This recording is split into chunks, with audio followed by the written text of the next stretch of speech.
Bonjour, monsieur. Je suis la voix des sans-voix. Certaines femmes, après avoir traversé des traumatismes, qu'ils soient émotionnels, affectifs ou physiques, développent une méfiance naturelle envers les autres. Elles ont souvent été blessées, trahies ou ignorées. Pourtant, il existe des situations où, dès qu'elles rencontrent la bonne personne, leur loyauté et leur fidélité se manifestent presque instantanément. Comment expliquer ce phénomène? 1.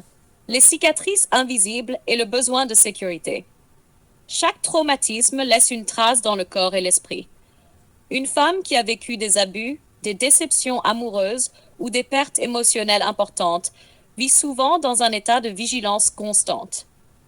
Son cerveau, par instinct, analyse chaque interaction pour détecter les dangers et éviter une nouvelle souffrance. Mais lorsqu'elle rencontre quelqu'un qui la comprend, qui respecte ses limites et qui ne cherche pas à exploiter ses blessures, un signal puissant se déclenche. Elle se sent enfin en sécurité. La loyauté naît alors comme un réflexe naturel. Elle ne se comporte pas de manière naïve. Elle reconnaît simplement l'exception dans un monde qu'elle perçoit comme instable. Exemple concret. Une femme qui a été trahie dans une relation précédente peut passer des mois à tester les intentions de quelqu'un. Mais si cette personne reste constante dans ses actions, ses paroles et son respect des limites, la femme commence à s'ouvrir. Ce moment précis, où elle réalise qu'elle peut être vulnérable sans crainte, déclenche une fidélité presque immédiate. Chapitre 2. La puissance de la validation. Après un traumatisme, beaucoup de femmes se sentent invisibles ou incomprises. Chaque fois qu'elles racontent leurs expériences, elles redoutent les jugements, les minimisations ou les conseils mal placés. Rencontrer quelqu'un qui écoute sans jugement, qui comprend la profondeur de leurs émotions et qui reconnaît la légitimité de leurs expériences produit un effet thérapeutique immédiat. La validation transforme la méfiance en confiance. Exemple concret. Si une femme raconte ses expériences passées et que l'homme en face répond avec empathie et respect, elle ressent une sécurité émotionnelle qu'elle n'a jamais connue. Cette validation devient un socle solide sur lequel la loyauté peut s'appuyer. Number 3. La rareté d'une connexion authentique. Beaucoup de relations précédentes peuvent avoir été superficielles ou intéressées. Une femme traumatisée a appris à détecter les faux semblants et à protéger son cœur. Lorsqu'elle rencontre quelqu'un qui établit une connexion authentique, où les échanges sont profonds, honnêtes et cohérents avec les actes, elle perçoit cette personne comme rare. La loyauté n'est plus une option. Elle devient un mécanisme de protection pour maintenir ce lien précieux. Exemple concret.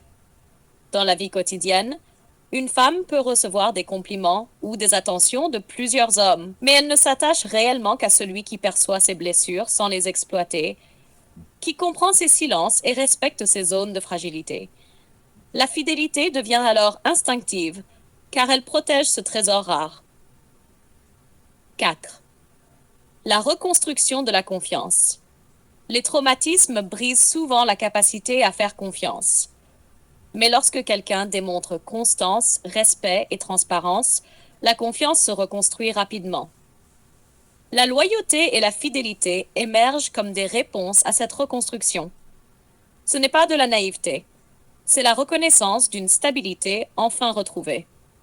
Exemple concret, un homme ou une femme qui montre de la patience, qui respecte les limites et qui répond toujours présent lorsqu'on a besoin de lui, devient rapidement indispensable. La femme traumatisée, qui a appris à se protéger, choisit instinctivement de rester loyale. Le rôle des émotions profondes et de l'attachement.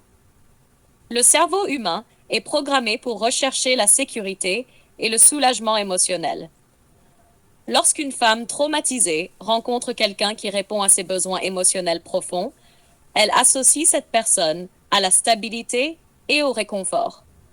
Cette connexion active un attachement immédiat et profond.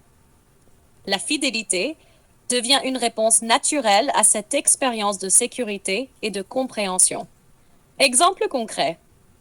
Si une femme a vécu des relations où elle se sentait seule, même accompagnée, la première personne qui lui offre un soutien émotionnel réel, qui écoute ses peurs et qui la comprend, devient un point d'ancrage. La loyauté naît instinctivement pour protéger cet ancrage. 6. La fidélité comme instinct de protection. Chez la femme traumatisée, la fidélité n'est pas seulement une question morale ou sociale, c'est un instinct de survie émotionnelle. Elle sait qu'avoir trouvé quelqu'un qui comprend et respecte ses blessures est rare. Protéger ce lien devient une priorité. Leçon essentielle. La fidélité immédiate n'est pas synonyme de naïveté. C'est la reconnaissance que l'autre personne est exceptionnelle dans sa capacité à comprendre et à protéger. Conclusion. Une femme traumatisée est souvent méfiante et prudente. Mais lorsqu'elle rencontre quelqu'un qui offre une sécurité émotionnelle, valide ses expériences et ses émotions, établit une connexion authentique, reconstruit sa confiance, répond à ses besoins émotionnels profonds, alors la fidélité et la loyauté apparaissent naturellement. Elles ne sont pas mécaniques, elles sont instinctives. Elles reflètent la connaissance d'une personne rare, capable de respecter, protéger et comprendre ce que le monde extérieur a souvent ignoré. En bref, la loyauté d'une femme traumatisée est une réponse à la rareté de la compréhension et à la sécurité qu'elle éprouve avec la bonne personne. C'est un phénomène émotionnel puissant, profond et authentique. Si tu veux,